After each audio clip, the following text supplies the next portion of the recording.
Well, welcome to lesson 10. This is all about challenge groups.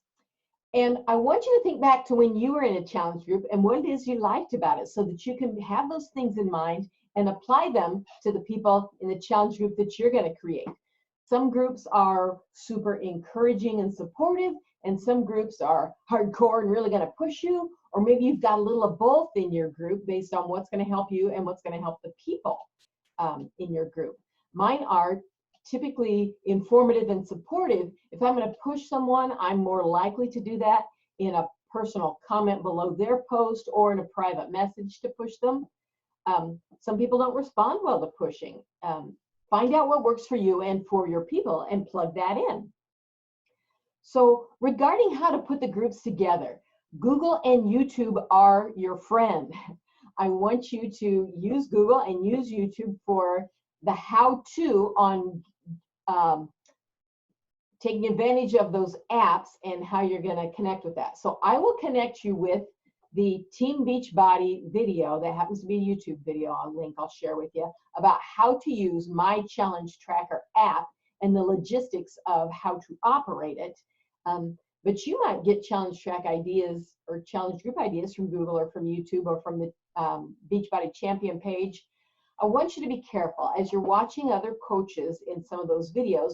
It's terrific to get ideas from them, but I don't want you to follow their training courses. I want you to use my training so that I can teach you what I've done to become successful. Not every group operates with high integrity, and I want you to not get swept up into some ideas that someone might give you that might not be all above board, and it gets kind of tricky. It might be something that doesn't mesh well with our team. So thank you for being faithful to this training and moving ahead in the ways that I recommend. Again, if you're watching other coaches just to get some ideas, that's fantastic. But I would caution you against following their training plans for coaches. So for the technical side of this, I will have the video that shows you how to operate the My Challenge Tracker, and I will give you the URL because the Challenge Tracker coaching side of it is all set up from a computer, and then the individuals who are using it only can do it from a phone or from a pad, a device, a tablet.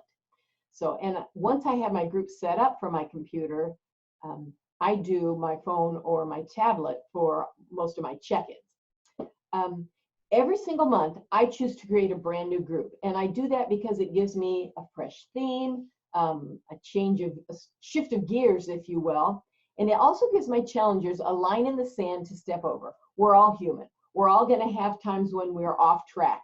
And I don't want my challengers to feel like they have to come back with their tail between their legs and shamefully re-enter.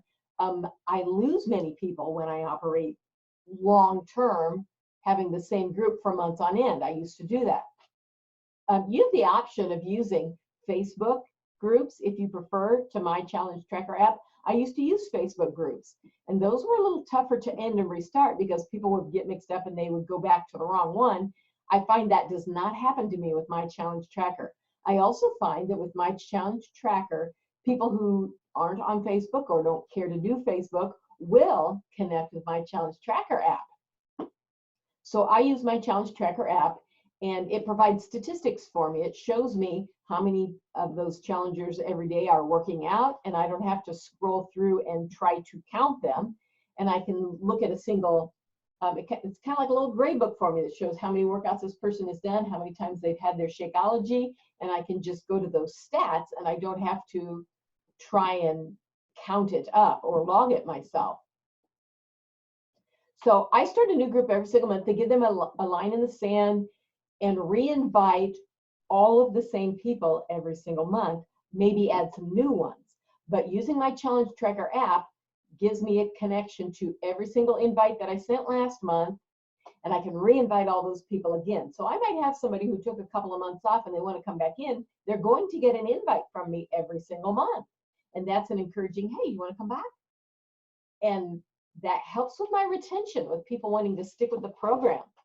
So you will have some homework today, and I will show you that. It's about watching that video for training in the My Challenge Tracker app and deciding on a date for your first challenge group. But I wanted to tell you that the Challenge Tracker app, when you access that from your computer to set it up, they do have challenge group guides. And there's some terrific things in there.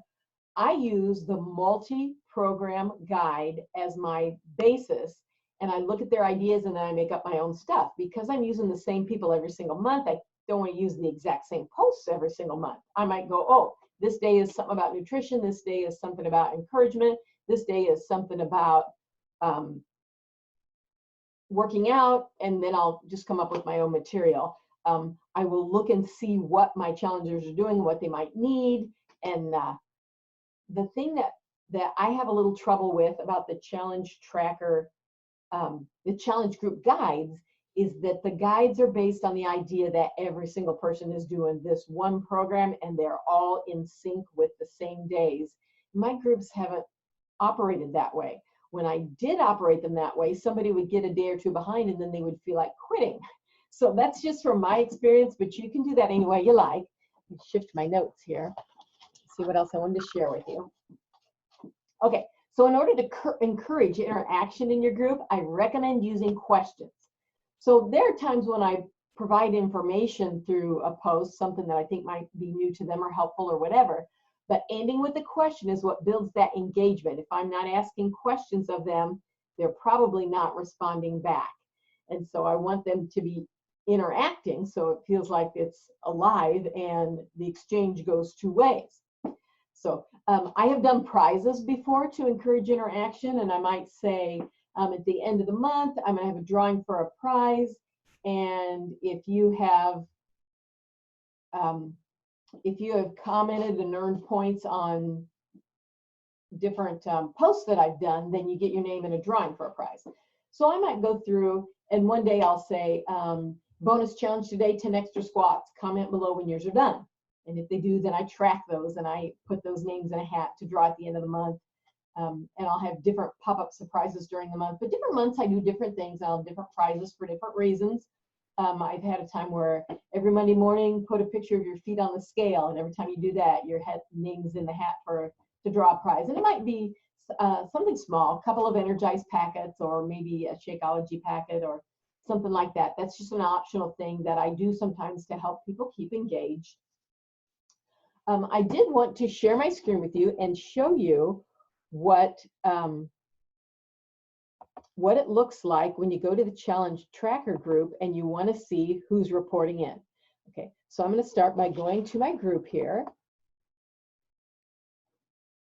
And I'm going to participants.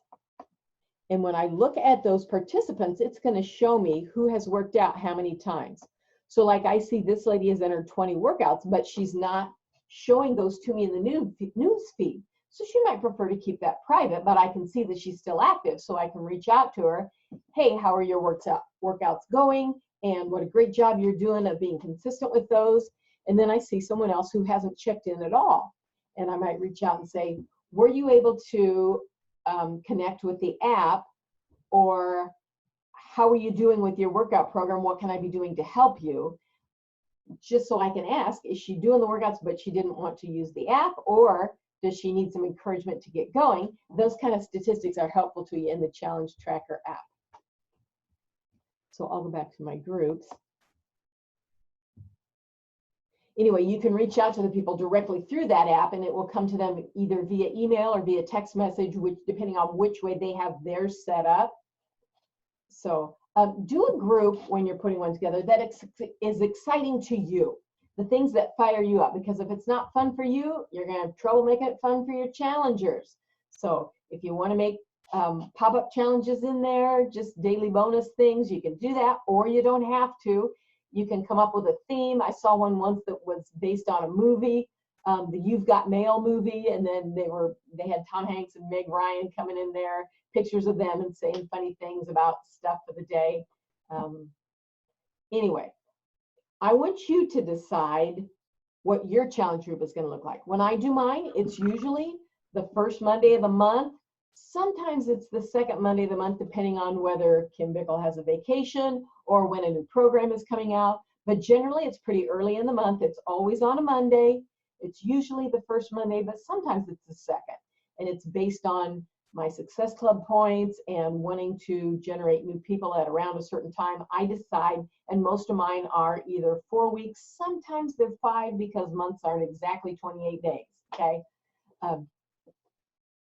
But I will always do a multi-program challenge group, but you don't have to. You might decide that you want to do just one program and you've got 5 or 6 people who want to do that exact program with you or more. You can do it that way. It can be done either way. I choose the multi-program format because I help people of different ages and different people are doing different programs at different times, and I want them all to feel like they can come there for help and for support and for accountability. So your homework for today is to watch the My Challenge Tracker training video. I'll give you the link for that. And then I want you to tell me when you'll have your first challengers start. And you might choose to do your own group if you've got several people and you want to do that, or your first group might be that you're having people join me and we're doing it together through my group. Totally fine either way. We want to find out what's going to work for you. And I'm looking forward to seeing you in lesson 11. I'm going to end this share and see if I can figure out. There we go. Thanks a bunch for watching, and I'll talk to you soon.